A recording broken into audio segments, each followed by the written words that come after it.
নমস্কার, কেমন আছেন সবাই? আশা করি সবাই খুব ভালো আছেন। আওয়ার লাইফ জার্নি আরজের আরেকটি নতুন ভিডিওতে আপনাদের সবাইকে অনেক অনেক স্বাগত জানাই। এখন সকাল 6টা বাজে।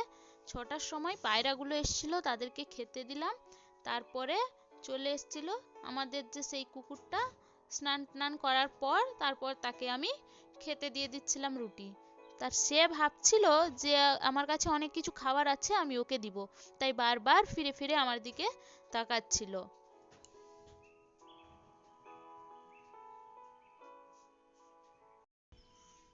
অবলা পশুগুলোকে খেতে দিয়ে মনে কিন্তু একটা আলাদাই শান্তি পাওয়া যায়, তাই না বলুন? আমাদের বাড়িতে প্রত্যেকদিন পায়রাগুলো আর এই কুকুরটা খায়। এরকম সকাল থেকে কোনোদিন আমার ব্লগ শুরু করা হয়নি, তো আজকেই করছি অনেক দিন পর। সকালের তো অনেক কাজকর্ম থাকে, তাই সব কিছু আমি দেখাইনি। তো স্নান টান করার পর একে খেতে দিয়ে নিলাম। চলুন এবার ভিতরে যাই।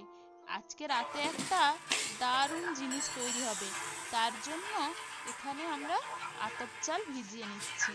আমরা বলছি কাকিমা মেপে নিচ্ছে আতপ চালটা কতটা দিবে। তো আতপ চালটা ভিজিয়ে নিয়ে তারপর আমি চলে যাব খেতে। মেদিনীপুরের লোক আমরা, মুড়ি খাওয়া হবে না সেটা কি কখনো হয়? তো সকালবেলা আমি মুড়িই খাবো। মুড়ি তো খেতে আমাদের খুব ভালো লাগে। তো এই যে চালটা মেপে নিয়ে চলে এসেছি। এবার তাড়াতাড়ি করে চালটাকে ভালোভাবে 3-4 বার করে কাকিমা ধুয়ে নিয়েছিলেন। এই যে তারপর জলে ভিজিয়ে রাখলেন, একটা চাপা দিয়ে দিলেন। চলুন এবার আমি বসবো খেতে, আর কাকিমা বসলো সবজি কুটতে। খাওয়া দাওয়া শেষ করার পর রান্নার পালা। মেয়ে মানুষ আমরা, সারাদিনের মধ্যে আর কি কাজ থাকে বলুন? সকালে উঠে সব মানে সেই একটাই কাজ, ওই রান্না রান্না করো, খেতে দাও, খাও, আবার সেই ঘর ঝাঁট দেওয়া, পরিষ্কার করা, এই সমস্ত কাজ। তো কি আর করার, প্রথমেই আমি হাঁড়িটা ভালো করে ধুয়ে হাঁড়িতে ভালো করে মাটি দিয়ে নিলাম। তাতে কড়াইটা মানে হাঁড়িটা মাজতে খুব সুবিধা হয়, এত কষ্ট হয় না। এই যে উনুনটা ধরিয়ে নিচ্ছি। এবার হাঁড়িটা বসিয়ে দিয়ে দিব পরিমাণ মতো জল।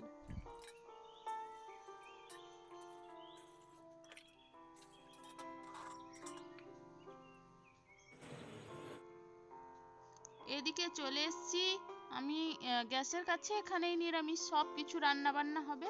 তো কি রান্না হবে আজকে এই যে দেখাচ্ছি আপনাদেরকে, আন্দাজ করে নিন কি রান্না হবে। রান্না করার পর আমি শেষে অবশ্যই শেয়ার করব আজকে কি রান্না করলাম।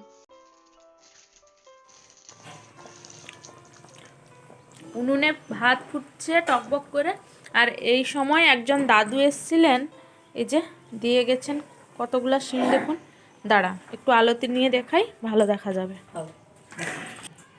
এই যে শিমগুলা কি সুন্দর, তাই না?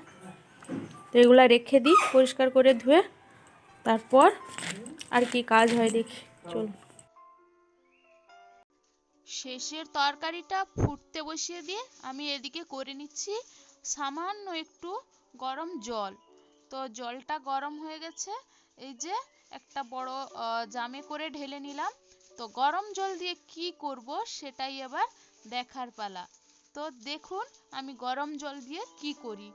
এই যে সোনার শাঁখা বাঁধানো আর পলা বাঁধানো, এ দুটি হচ্ছে কাকিমার। খুব ময়লা হয়েছে, দেখতেই পাচ্ছেন কতটা ময়লা হয়েছে, পুরো কালো হয়ে গেছে। তো এটাকে পরিষ্কার করা হবে। এই যে আমার কাছে ছিল সানলাইট লিকুইড, তাই একটু দিয়ে দিলাম।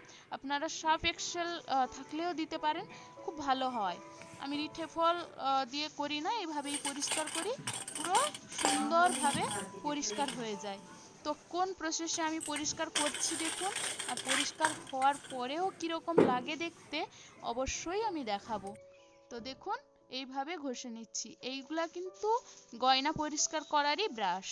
তো কাকিমার কাছে একটা ছিল, সেটা দিয়েই আমি পরিষ্কার করছি। আপনাদের কাছে যদি গয়না পরিষ্কার করার ব্রাশ না থাকে, তবে অবশ্যই আপনারা এমনি নর্মাল যে দাঁত মাজার যে টুথব্রাশ হয়, একটু পুরানো টুথব্রাশ নিয়েও এটাকে পরিষ্কার করতে পারেন, অবশ্যই পরিষ্কার হয়ে যাবে।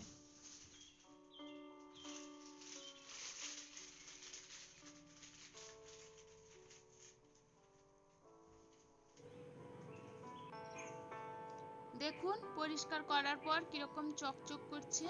আরও একটু ভালো করে ধুয়ে নিব। তো চলুন কলতলায় যাই, একটু রোদে ধরি, দেখুন কিরকম লাগছে, দেখেছেন পুরো নতুনের মতো চকচক করছে। তারপর ভালো করে এগুলাকে ধুয়ে নিয়ে আমি রেখে দিচ্ছি। তো রান্না বান্না আমার প্রায় হয়ে এসছে। গিয়ে রান্নাটা নামাতে গিয়ে দেখি এদিকে আমাদের একটা পেয়ারা গাছ অনেকদিন পোকা লেগে গেছিল, তো সেটা কাটার জন্য কাকু ডাকলেন একটু সিঁড়ি ধরতে। তারপর আমরা চলে এসেছি সিঁড়ি ধরার কাছে। দাঁড়ান আমি গিয়ে ধরি সিঁড়িটা। এই যে সিঁড়িটা ধরে রেখেছি, না হলে স্লিপ করে গেলে তখন সমস্যা হয়ে যাবে। তাই সিঁড়িটা ধরে রেখেছি আর কাকু এদিকে ডালগুলা মানে কেটে নিচে ফেলছেন। তারপর আবার মানে গাছটা কেটে দেওয়া হবে। কাটার কারণ হচ্ছে এই যে হনুমান এত লাফালাফি করছে, ঘর দোর সব ভেঙে রেখে দিচ্ছে, তাই সমস্যা হচ্ছে খুব, তার জন্যই কেটে দেওয়া কথা, আর কিছু না। ঘরের পাশে আছে তো, তাই তাদের লাফালাফি করার খুব সুবিধা হয়েছে, তাই জন্যই কেটে দেওয়া হবে। তো এটা কাটা হয়ে যাক, আপনারা দেখতে থাকুন। কাটা হয়ে গেলে ডালগুলা নিয়ে একটা জায়গায় ভালো করে গুছিয়ে রেখে দেওয়া হবে, পরে তখন শুকলে জ্বালন হবে। তো এইসব কাটাকাটির পর আমি চলে যাব রান্নাঘরে। আর রান্নাঘরে গিয়ে আপনাদেরকে দেখাচ্ছি কি কি রান্না আজকে হয়েছে। তো এই যে ডাল গোছানোর কাজে আমরা লেগে পড়েছি সবাই মিলে। তো আমিও একটু গুছিয়ে দিলাম। এবার যাই, আমি রান্নাঘরে চলে যাই, আর এখানে থেকে কাজ নেই। এই যে শিম ভাজা, উচ্ছে ভাজা, নিচে রয়েছে পেঁপে দিয়ে টমেটো দিয়ে ডাল, আর এখানে হচ্ছে এই যে পোস্ত, আর একটা আছে হচ্ছে নিচে এটা, দাঁড়ান দেখ, আর নিচেটাই ছিল ফুলকপি আলুর তরকারি, একদম মাখা মাখা করে করা হয়েছে। ধনেপাতা একটু দিলে ভালো হতো, ধনেপাতা শেষ হয়ে গেছে, তাই আর দেওয়া গেল না। চল আজকে রান্না এটা, আর সেদ্ধ ঝোল আছে বার করা হবে। তো এবার বাইরে গিয়ে দেখি গাছটা কাটা হয়ে গেছে পুরো। আর এই যে দেখুন এই নতুন সুপুরি গাছগুলো বসবে, তার জন্য একটা জায়গা ঠিক করা হয়েছে, পরে দেখাবো। আর এই গামলাতে আমি থানকুনি পাতা কিছু নতুন করে লাগিয়েছি। গাছটা কেটে দিতে এদিকে আর গাছ, ছোট গাছগুলা খুব সুন্দর রোদ পেয়েছে, দেখুন খুব ভালো লাগছে। তারপরে দিয়ে দিয়েছিলাম সবাইকে খেতে। তো সবাই বলতে কাকু আর মানে দুজন কাকু, বড় কাকু আজকে বাড়িতে এসছেন, বড় কাকু আর ছোট কাকু আর উনি তিনজনকে খেতে দিয়ে দিয়েছিলাম। তাদের খাওয়া দাওয়া হয়ে যাওয়ার পর তিনি বললেন তাহলে এই গাছটা দিয়ে তো হনুমান বেশি যাতায়াত করে, তাহলে আমি এই ফুলের গাছটা, ফুলও তো হয় না ঠাকুরের কাছে, লাগতেও পারে না, তাই আমি এই ফুল গাছটা কেটে দিচ্ছি। তুমি গাছ কাটো, আমি খেয়ে আসি, খিদা পেয়েছে খুব। তা অনেকটা সময়ের পর আবার এলাম। তো সন্ধ্যাবেলা ঝাল পিঠে তৈরির মানে প্রস্তুতি চলছে, তৈরি হবে তার প্রস্তুতি চলছে। তো পিঠে আজকে রাতে পিঠেই খাওয়া হবে। এই যে এখানে চালটা বেটে রাখা হয়েছে, আর ওই পুর তৈরি হচ্ছে। মিষ্টি দিয়ে পিঠে তো সবাই খান, তো ঝাল পিঠে তো সবাই হয়তো খান না, এটা কাকিমা আবিষ্কার করেছে। আমি মিষ্টি খেতে ভালোবাসি না, তাই জন্য এই দেখুন কি সুন্দরভাবে ঝাল পিঠা তৈরি হচ্ছে। তো আজকে আমার মানে ভিডিওতে ঝাল পিঠাটা করে মানে দেখাচ্ছি, তার যদি কেউ পুরো রেসিপিটা জানতে চান অবশ্যই কমেন্ট করবেন, আমি পুরো রেসিপিটা আপনাদের সাথে শেয়ার করে দিব। তো আমি অত পিঠে তৈরি করতে পারি না, তাই কাকিমা পিঠে তৈরিতে লেগেছেন। তো এই যে পিঠেটা পুর দিয়ে দেওয়া হচ্ছে। এবার রেডি হয়ে গেলে, আমি বাড়িতে এসছেন দুজন, মানে ওই দাদু পিসি ওরাই এসছেন, ওদেরকে খেতে দিব। তো কিরকম লাগে খেতে তারা টেস্ট করে বলবেন। টিভি চলছে তাই ওনাদের কথা আমি আপনাদের শোনাতে পারবো না, কিন্তু হয়তো আশা করছি এরকম কিছু এক্সপ্রেশন দিবেন যাতে খুব ভালো লাগে। দিবেন বলছি কেন, দিয়েছেন, তাতে আপনারা বুঝতে পারবেন যে আমার এই ঝাল পিঠা কিরকম লাগলো। উপর দিয়ে একটুখানি ঘি ব্রাশ করে দিচ্ছি, তাতে করে ফ্লেভারটা আরো সুন্দর হয়। তো চলুন, পিঠে আমার ভাজা এখানে রেডি। এবার প্লেটে করে গুছিয়ে নিয়ে আমি দিব হচ্ছে দাদু, পিসি আর আমার শাশুড়ি মাকে।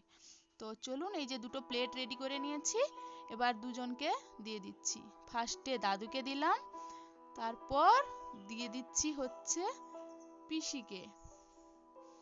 দাদু বলছেন এটা কি, আমাকে একটু কমিয়ে দাও। তারপর এই যে পিসিকে দিলাম, পিসিও ধরে নিলেন। তারপর আবার একটা প্লেট এনে মামনিকে দিয়েছিলাম। তো সবাই খেয়ে কিরকম হয়েছে বললেন। তাদের তো খুব ভালো লেগেছে, এই যে খুব ভালো লেগেছে তাদের। উম, তো আপনারাও বানান, অবশ্যই আপনাদেরও ভালো লাগবে। তো আজকের ভিডিওটা আমার এতটুকুনি, দেখা হবে পরে আবার একটি খুব সুন্দর ভিডিওর সাথে। ততক্ষণ সবাইকে অনেক অনেক ধন্যবাদ। দেখতে থাকুন আওয়ার লাইফ জার্নি আরজের নতুন ভিডিও। তো চলুন, আজকের জন্য এতটুকুনি। আশা করব সবাই ভালো থাকবেন, সুস্থ থাকবেন, আনন্দে থাকবেন। তো যারা নতুন দেখছেন আমার চ্যানেলটি, অবশ্যই আমার পাশে থাকবেন চ্যানেলটি সাবস্ক্রাইব করে। ধন্যবাদ।